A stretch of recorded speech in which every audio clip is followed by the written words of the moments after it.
Shalom saudara, apa kabar? Siap diberkati, amin.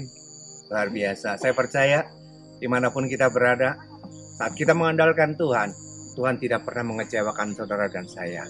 Amin. Apapun masalah saudara, andalkan Dia. Hanya Dia satu-satunya yang bisa menyelesaikan masalah saudara dan saya.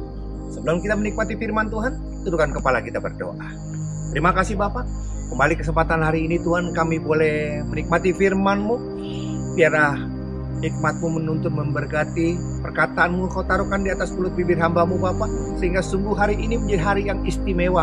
Karena hari ini siapapun yang mendengar firman Tuhan, semuanya pasti diberkati. Apapun masalah mereka, pergumulan mereka, Tuhan yang kuat, Tuhan yang lemah Kau kuatkan Bapak. Dimanapun mereka berada, yang lemah Kau kuatkan Bapak, yang terikat Kau lepaskan di dalam nama Yesus. Akhirnya kemenangan sungguh ada menyertai orang yang mengandalkan Tuhan. Serahkan pembacaan firman Tuhan pada saat ini Tuhan. Dalam nama Yesus kami berdoa. Haleluya. Amin. Saudara yang kasih Tuhan, saudara siap diberkati, amin. Mari kita buka firman Tuhan. Firman yang diambil dari Kisah Rasul 7 ayat 23. Kisah Rasul 7 maksud saya, ayat 23 sampai dengan 29. Kisah Rasul 7 23 sampai dengan 29. Demikian firman Tuhan. Kisah Rasul 7 ayat 23. Pada waktu ia berumur 40 tahun, timbullah keinginan dalam hatinya untuk mengunjungi saudara-saudaranya, yaitu orang-orang Israel. Ketika itu, ia melihat seorang dianiaya oleh seorang Mesir. Lalu ia menolong dan membela orang itu dengan membunuh orang Mesir itu. Pada sangkanya, saudara-saudaranya akan mengerti bahwa Allah memakai dia untuk menyelamatkan mereka. Tetapi mereka tidak mengerti.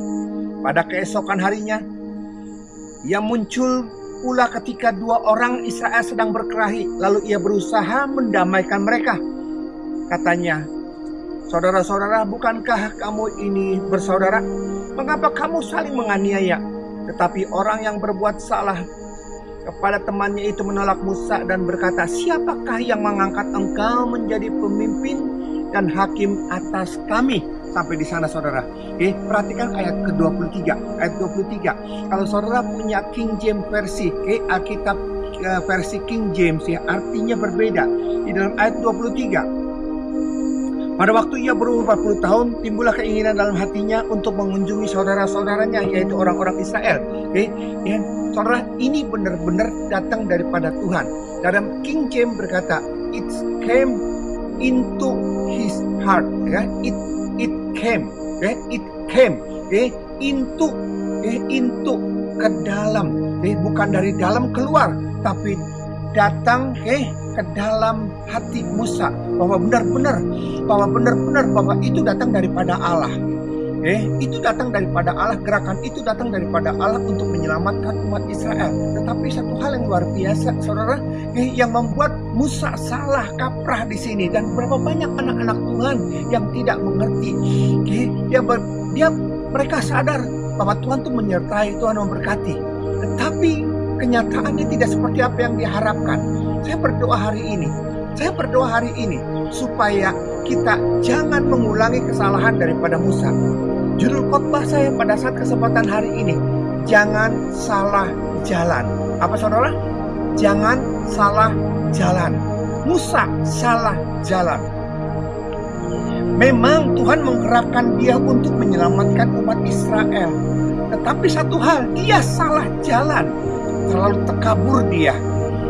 Dia merasa Tuhan memakai dia, tetapi yang terjadi adalah dia salah jalan. Apa salahnya? Dia terlalu meremehkan sekali saudara.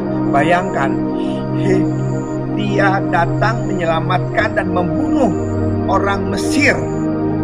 Apa tujuannya? Dia mau membebaskan umat Israel dengan cara seperti itu? Terlalu naif sekali. Apa yang dia harus lakukan? Apa yang dia lakukan itu untuk menyelamatkan umat Israel dari Mesir. Saudara, bayangkan, umat Israel itu berapa banyak. Kita tahu jalan ceritanya, saudara. Kita tahu jalan ceritanya, 2 juta orang. Kalaupun Musa memimpin umat Israel keluar dari Mesir di padang gurun, kehausan bagaimana? Kau beli di mana air? Kau boleh punya uang banyak, Tapi mau beli di mana itu air? Kalau kelaparan, di padang gurun tidak ada jual warteg, saudara, tidak ada jual warteg di sana. Mau beli di mana? Saudara pernah ke padang gurun? Saudara pernah ke Israel? Panasnya bukan panas, panasnya bukan main. Tidak ada tempat untuk berteduh. Hari ini kita di tempat ini, hari ini ada taman, hari ini ada taman yang sejuk di sini. Kita bisa berlindung, kita bisa menikmati semuanya. Tapi di sana tidak ada tempat untuk berteduh. Siang panasnya luar biasa, malamnya dingin. Apa yang harus kita lakukan? Kalau bukan Tuhan, tidak mungkin kita bisa melewati itu semua. Kesalahan daripada Musa apa, saudara? Kesalahan daripada Musa memang itu datang daripada Tuhan. Tetapi yang harus ada dalam diri setiap kita adalah kita harus minta pimpinan daripada Tuhan. Itu yang luar biasa yang harus ada dalam diri setiap kita. Kita sadar kita dipakai oleh Tuhan, tapi kita juga harus pakai caranya Tuhan. Kita tidak bisa lepas daripada Tuhan, karena dialah yang membuat kita diberkati, karena dialah yang membuat kita berbeda. Jadi jangan sampai kita sadar panggilan Tuhan atas setiap saudara dan saya. Kita sadar panggilan Tuhan, tapi waktu kita melangkah jalan sendiri, itu yang salah, saudara. Betapa orang-orang Mesir, betapa orang-orang Israel tegar teguh, disertai oleh Tuhan dengan tanda-tanda yang luar biasa. 10 tulah Tuhan nyatakan, laut perahu itu terbelah, tapi mereka tidak bisa seutuhnya taat, takluk dan tunduk kepada Tuhan. Bagaimana mungkin Musa dengan kekuatan, Musa dengan kehebatannya sendiri, bagaimana mungkin dia bisa membawa umat Israel keluar daripada Mesir? Bagaimana mungkin? Bayangkan, itu yang terjadi, saudara. Itulah kegagalannya. Dan akibat kegagalannya dia harus membayar 40 tahun. Dia melarikan diri di sana. Saudara, siapapun kita di tempat ini, kita percaya Tuhan memakai saudara dan saya, amin. Tapi satu hal harus kita tahu, jangan pernah meninggalkan guidance, jangan meninggalkan tuntunan daripada Allah. Karena dengan dituntut oleh Tuhan, kita tidak salah jalan. Amin. Kita perhatikan sekarang, lihat ayat 23, ayat 24, lihat ayat 24, Kisah Rasul 7 ayat 24. Ketika itu ia melihat seorang duduk dianiaya oleh seorang Mesir, lalu ia menolong dan membela orang itu dengan membunuh orang Mesir itu. Mau kemana sih dia? Apakah dia dia merasa dia dipanggil oleh Tuhan? Dia merasa dia adalah utusan Tuhan untuk membebaskan umat Israel. Tetapi dengan jalan dia seperti ini, sama juga dia membunuh diri. Dengan kekuatan kemampuannya dia membunuh orang Mesir. Satu orang Mesir, dia tidak pernah membayangkan pasukan daripada Firaun seberapa banyak besarnya, kekuatan daripada Firaun berapa banyak, kekuatan daripada dia, kemampuannya, dia bisa apa? Dia benar-benar nekat bunuh diri. Karena apa? Karena dia melangkah dengan kekuatannya dia. Apa yang diandalkan di situ? Itu yang terjadi, saudara. Makanya disitulah kegagalan daripada dia. Saudara, kita lihat Daniel 2, saudara. Kita lihat di dalam Daniel 2 ayat 18 sampai dengan 19. Daniel 2 ayat 18-19. Kita melihat bagaimana orang-orang yang dipakai Tuhan luar biasa. Bagaimana mereka dipakai dengan luar biasa. Daniel 2 ayat 18. Ini mimpi daripada Nebukadnezar.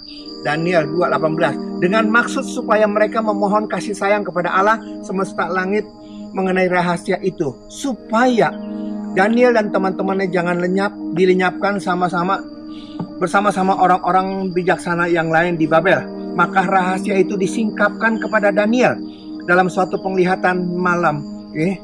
Lalu Daniel memuji Allah semesta langit. Lihat. Maka rahasia itu disingkapkan kepada Daniel. Siapa yang menyingkapkan? Allah. Ini lucu sekali, saudara. Lucu sekali. Raja Nebukadnezar mimpi. Saudara pernah mimpi? Raja Nebukadnezar mimpi. Tuhan seringkali berbicara kepada setiap saudara dan saya, dan caranya juga berbeda. Ada melalui penglihatan, ada melalui mimpi, ada visual, ada audible, ada melalui masalah, ada melalui problem. Dia bisa berbicara melalui apa saja.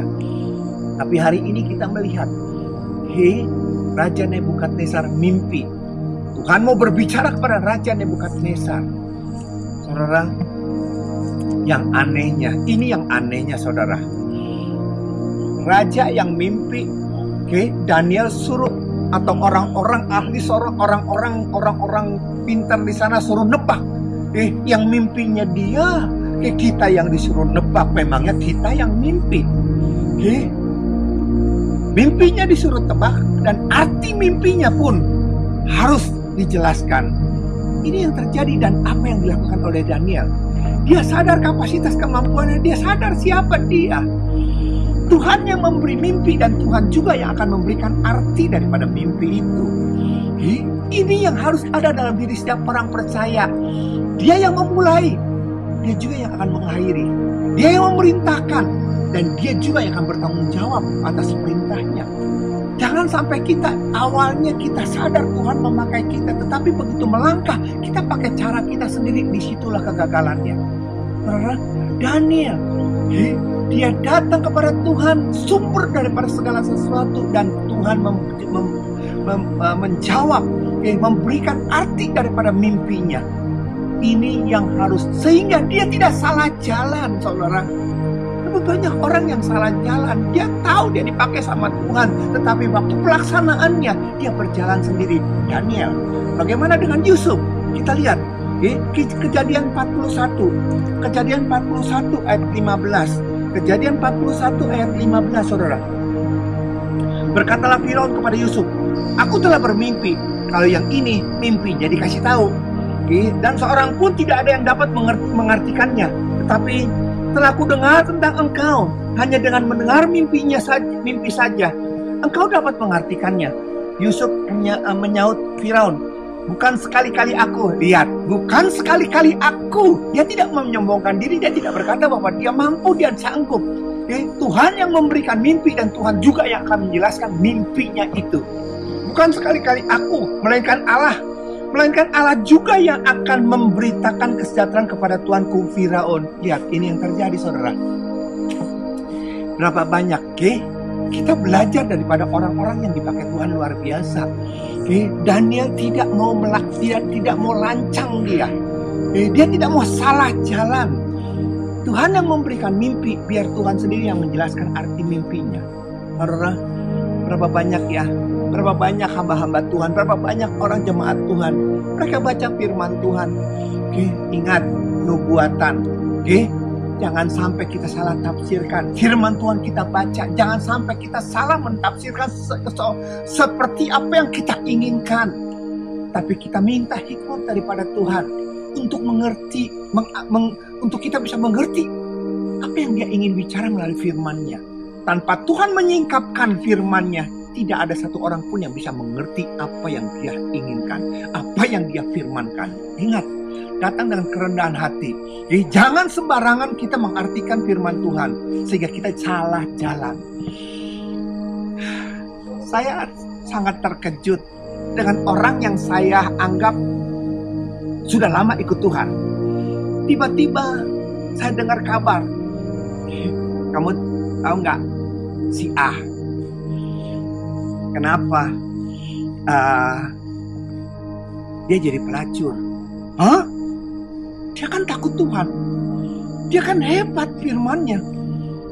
Dia kan punya pelayanan luar biasa. Justru itulah kamu datang ke sana nasihatin dia.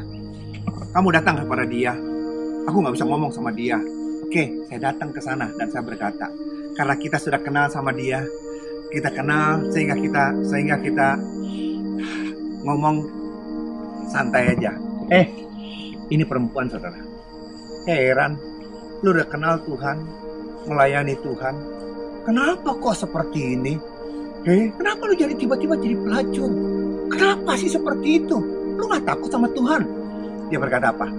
Justru karena aku sayang sama Tuhan, karena aku sangat ingin melayani Tuhan, aku jadi pelacur. Oh, jadi bingung sayanya. Hah? Iya. Dari mana kamu seperti itu? Semua yang saya lakukan sesuai dengan firman Tuhan. Wah, makin bingung saya. Yang pendeta siapa ini? Kok lu ada ayat firman Tuhan seperti itu? Ada ayatnya. Masa sih? Saking penasaran, dia buka firman Tuhan. Orang firmannya yang dia buka dalam 1 Korintus, saudara. 1 Korintus 9 ayat 20. Demikianlah, bagi orang Yahudi aku menjadi seorang Yahudi, supaya aku memenangkan orang-orang Yahudi. Bagi orang-orang yang hidup di bawah hukum Taurat, aku menjadi seperti orang yang hidup di bawah hukum Taurat. Sekalipun aku sendiri tidak hidup di bawah hukum Taurat, supaya aku dapat memenangkan mereka yang hidup di bawah hukum Taurat. Bagi orang-orang yang tidak hidup di bawah hukum Taurat, aku menjadi orang seperti orang yang tidak hidup di bawah hukum Taurat. Sekalipun aku tidak hidup di luar hukum Allah, karena aku hidup di bawah hukum Kristus, supaya aku dapat memenangkan mereka yang tidak hidup di bawah hukum Taurat. Yang 22, bagi orang-orang yang lemah, aku menjadi seperti orang yang lemah, supaya aku dapat menyelamatkan mereka yang lemah. Bagi semua orang yang aku telah menjadi segala-galanya, supaya aku dapat sedapat mungkin memenangkan beberapa orang dari antara mereka. Ini ayat yang dipegang sama teman saya, maka dia jadi pelacur. Bagi orang lemah, aku akan menjadi seorang lemah. Bagi orang pelacur, aku akan menjadi seorang pelacur, supaya aku bisa memenangkan orang lemah, supaya aku bisa memenangkan pelacur. Saya lihat, saya baca. Kenapa kok dia jadi salah penafsiran sampai lari ke sana? Bagaimana mungkin untuk bisa memenangkan pelacur, kita harus menjadi seorang pelacur? Kok bisa untuk memenangkan seorang pembunuh, kita harus jadi juga seorang pembunuh? Untuk bisa memenangkan seorang perampok, kita harus jadi perampok juga. Ini ayat kok jadi dipelintir seperti itu? Dia salah jalan. Sampai saya berkata, lu baca lagi itu ayat. Menjadi seperti, bukan menjadi, ada sepertinya. Artinya apa? Kalau kamu mau memenangkan pelacur, kamu harus mengerti pikirannya pelacur itu seperti apa. Kenapa dia jadi pelacur? Kenapa dia membunuh? Kenapa dia mencuri? Pikirannya seperti itu yang ada dalam pikiran kita. Bukan menjadi pelacurnya, bukan menjadi pembunuhnya, bukan mencari pencurinya. Itu kamu tuh ngawur. Jangan menafsirkan firman Tuhan sesuai dengan keinginanmu. Jangan menafsirkan firman Tuhan seperti apa yang kau inginkan. Minta hikmat Tuhan supaya kau tidak salah jalan. Saudara, berapa banyak kita yang salah di sini. Saudara dan saya, kita adalah orang yang diberkati, amin. Halo, saya ulang lagi. Saudara dan saya adalah orang yang diberkati, amin. Tapi kenyataannya, kita tidak mendapatkan berkat seperti apa yang dia firmankan. Seperti yang firman Tuhan itu hanya indah didengar. Ini kesalahannya, saudara. Yakobus, kita lihat Yakobus 4 ayat 13. Yakobus 4 ayat 13. Kita lihat Yakobus 4 ayat 13. Ini kesalahan kita karena kita salah jalan. Jadi sekarang, hai kamu yang berkata, hari ini atau besok kami berangkat ke kota Anu, dan di sana kami akan tinggal setahun dan berdagang serta mendapat untung. Lihat, berapa banyak kita yang seperti ini. Hari ini kita mau jalan-jalan, hari ini kita mau ke Singapura, hari ini kita mau buka pabrik, hari ini kita mau buka toko, hari ini kita mau hari ini kita mau seperti ini. Sedang kamu tidak tahu apa yang akan terjadi besok. Apakah arti hidupmu? Hidupmu itu sama seperti uap yang sebentar saja kelihatan lalu lenyap. Sebenarnya kamu harus berkata, jika Tuhan menghendakinya, kami akan hidup dan berbuat ini dan itu. Itulah yang terjadi. Dan itulah yang saudara yang harus ada dalam diri kita. Berapa banyak kita kita tahu Tuhan memberkati kita, tapi kita salah jalan. Kita salah jalan. Kita bukan minta tuntunan Tuhan, tapi kita tuh nuntun Tuhan. Itu yang terjadi. Harusnya sebelum kita berangkat, entah kita mau pergi ke luar negeri, entah kita mau berusaha, entah kita mau buka pabrik, entah kita mau kerja toko, pabrik, apapun, sebelum kita melangkah ke sana, kita tahu kita adalah orang yang diberkati. Kita tahu kita adalah orang yang diberkati. Tetapi kita juga harus tahu, kita harus minta tuntunan daripada Tuhan. Adanya adalah kita yang menuntun Tuhan. Saudara, kita bikin dulu tokonya, kita bikin dulu segala sesuatunya. Tokonya kita bikin, pabriknya kita bikin, segala sesuatu kita settle dengan baik. Dan kemudian apa yang terjadi? Kita panggil pendeta, berkati Pak Pendeta. Urapi Pak Pendeta toko saya, pabrik saya. Saudara, Itu kita nuntun Tuhan atau kita menuntun Tuhan? Apakah Tuhan mau kita buka toko itu? Apakah Tuhan mau kita bikin pabrik itu? Apakah Tuhan mau kita punya usaha itu? Kita tidak peduli. Yang penting, hikmat kita. Kita tahu Tuhan memberkati kita. Dengan apa yang kita punya, dengan teman-teman kita, kita kumpulkan mereka. Kemudian kita minta, kita buka segala sesuatu. Kita minta Tuhan memberkati. Berapa banyak? Bukan tangan Tuhan kurang panjang, pendengaran kurang tajam, tetapi kita tidak minta Tuhan menuntun langkah kita. Kita tidak minta Tuhan menuntun langkah kita, malah kita menuntun langkah. Kita menuntun Tuhan. Tuhan berkati, Tuhan berkati. Saudara, saya sangat kecewa. Ada pasangan yang baru diberkati. Saya sendiri yang berkati. Ada pasangan yang baru diberkati. 1 bulan sesudah diberkati, mau cerai. Saya benar-benar kecurian di sini. Saya benar-benar kecurian di sini. Kenapa? Dia pranikah. Karena keadaan pandemi seperti ini tidak ada konsultasi pranikah. Kalau sampai terjadi konseling pranikah di sana, saya jamin gak bakalan jadi nikah dia di sana. Gak bakalan jadi nikah dia di sana. Dia konseling di gereja lain. Saya tidak kenal dia. Saya tahu dia begitu hari haknya saja. Bayangkan saudara, 1 bulan. 1 bulan. Langsung dia berkata, gak cocok. Saya sampai shock dengernya. Kenapa saudara? Sepertinya dia sangat meremehkan firman Tuhan. Dia sangat meremehkan. Udahlah, yang penting sebenarnya begini. Dia salah jalan. Dia salah jalan di sana. Dia berpikir segala sesuatu dapat dengan enteng, dengan mudahnya. Dia mau kawin, dia jalan. Dia mau cerai, tinggal jalan. Dia punya uang, dia punya kuasa, dia punya segala-galanya. Tapi dia salah langkah. Dia salah langkah dan dia berkata, Tuhan, Pak, kenapa Tuhan seperti ini? Kenapa? Loh, kok kenapa nyalahin Tuhan? Kenapa nyalahin Tuhan? Itulah saudara. Karena dia tidak minta tuntunan Tuhan, tetapi dia menuntun Tuhan. Dia merasa suka, dia merasa senang, dia merasa sayang, dia merasa cinta, dia merasa cocok. Kemudian dia panggil pendeta untuk memberkati. Karena pandemi seperti ini, saya tidak punya waktu. Saya tinggal tahu, ya udah, resiko ditanggung dia. Dia panggil pendeta, dia tuntun Tuhan untuk memberkati, tapi dia tidak pernah tanya sama Tuhan, apakah ini tulang rusuknya, apakah ini tulang rusuknya atau tulang keringnya. Ternyata ini tulang keringnya. Busuk buat dia, sebulan cerai. Orang ini yang terjadi. Amsal 10 ayat 22. Ayat terakhir kita. Amsal 10 ayat 22. Ini hafalan kita. Orang sedang sekali dengan ayat ini. Berkat Tuhanlah yang menjadikan kita kaya. Amin. Berkat Tuhan yang menjadikan kita kaya. Iya. Halo. Susah payah tidak akan menambahinya. Berkat Tuhan ya yang menjadikan kaya. Halo. Berkat Tuhan yang menjadikan kaya. Iya. Saudara sudah kaya? Saudara sudah diberkati? Saudara berkata, loh kok gue gak diberkati, kok gue gak kaya? Salah jalan saudara. Berkat Tuhan yang menjadikan kaya. Iya, kita tahu berkat dia menjadikan kaya. Tapi satu hal, jalannya jalan Tuhan atau tidak. Kita tahu yang memberkati dia.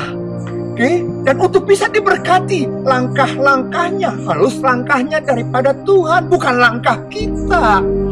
Ini yang seringkali kita salah jalan. Kita cuma pegang berkat Tuhan jadikan kita kaya. Berkat terus gimana? Jalan semaunya kamu, rencana semau kamu. Kamu mau buka toko jalan sendiri, buka pabrik jalan sendiri, suka-suka kamu, mau kawin, mau cerai suka kamu. Terus tinggal Tuhan memberkati? No. Berkat Tuhan menjadikan kita kaya. Untuk bisa benar-benar kita kaya, kita minta jalan daripada Tuhan. supaya kita benar-benar kaya di hadapan Dia. Oleh karena itu saudara, hari ini apapun yang kita alami saat ini, pandemi seperti ini, COVID-19, COVID Delta, apapun COVID seperti itu, kalau saudara mau minta perlindungan daripada Tuhan, dekatkan dirimu kepada Dia. Jangan kita pegang yang enak saja, jangan sampai kita salah jalan. Kita minta tuntunan daripada Tuhan. Melalui masalah seperti ini Tuhan mau apa? Melalui pandemi seperti ini, apa yang Tuhan mau dari setiap kita? Supaya kita tidak salah jalan. Tuhan memang memberkati kita, tapi jalan daripada Tuhan yang Tuhan izinkan untuk kita diberkati. Ingat, Tuhan memberkati kita, tapi jalan yang kita lalui adalah jalan sesuai dengan apa yang Dia inginkan. Jangan jalan sendiri. Supaya apa? Supaya berkat turun atas kita dan tidak salah jalan. Amin. Tidak salah jalan. Oleh karena itu saudara dikasih Tuhan, dimanapun saudara berada, dimanapun saudara berada, ingat, Tuhan tidak pernah meninggalkan kita. Berkatnya dulu, sekarang, sampai selama-lamanya. Janji keselamatannya kekal untuk saudara dan saya. Tapi satu hal, Dia yang menjanjikan, dan Dia juga yang akan menggenapi. Jalannya, jalan daripada Tuhan. Kehendak daripada Tuhan. Supaya kita diberkati, kita datang kepada Dia. Supaya kita diberkati, ikuti jalan Dia, supaya tidak salah jalan. Tundukkan kepala kita berdoa. Terima kasih Bapak, kami mendengar firman Tuhan, kami mengaminkan firman Tuhan, tetapi seringkali kami tidak mendapatkan apa yang difirmankan. Bukan tangan Tuhan kurang panjang, bukan pendengaran kurang tajam, tapi kami melangkah, kami salah jalan, kami melangkah menurut kehendak kami melangkah, tidak minta pimpinan daripada Tuhan. Kami bukan minta tuntunan daripada Tuhan. Seringkali kami menuntun Tuhan, sehingga kami tidak mendapatkan apa yang Tuhan janjikan buat setiap kami. Hari ini mendengar firman Tuhan, kami dekatkan diri kami kepadamu. Kami minta ampun, kami mau bertobat, kami mau berbalik, kami mau minta hikmat-Mu Tuhan. Oleh masalah yang kami hadapi, Tuhan tuntun Tuhan, singkapkan Tuhan, ajar kembali Tuhan, bawa kami ke dalam jalan daripada-Mu Bapa, sehingga kami kembali ke dalam jalan kebenaran daripada-Mu, dan berkat Tuhan sempurna dapat kami terima. Dimanapun jemaat-Mu berada, kondisi apapun yang mereka hadapi, Engkau tahu dengan jelas. Mungkin mereka sudah salah jalan. Tuhan, belas kasihan-Mu turun menyertai mereka yang letih, yang lemah, yang lesu, berbeban berat. Biarlah Tuhan angkat mereka, berikan kembali kesempatan buat mereka untuk kembali mereka bangkit di dalam nama Yesus. Berkati mereka Bapak di dalam nama Yesus. Berkati negara kami senantiasa, Presiden, Wakil Presiden, Gubernur, Dokter, Suster, dan semua jajaran sampai yang terendah. Nyatakan kuasa-Mu, mujizat-Mu Bapak, bimbingan-Mu, tuntunan-Mu Bapak, sehingga apapun yang mereka perintahkan, apapun yang mereka jalani Tuhan, atas setiap anak-anak-Mu, atas semua rakyat Indonesia sesuai dengan apa yang Kau inginkan. Dan rakyat kami, negara kami diselamatkan, negara kami dilindungi, ekonomi kami dipulihkan. Bagi Tuhan tidak ada yang mustahil. Terima kasih Bapak, kami serahkan semua ke dalam tangan-Mu, dalam nama Yesus kami berdoa. Haleluya, amin. Saudara, demikian firman Tuhan. Sampai jumpa dalam sesi yang akan datang. Tuhan Yesus berkati, amin.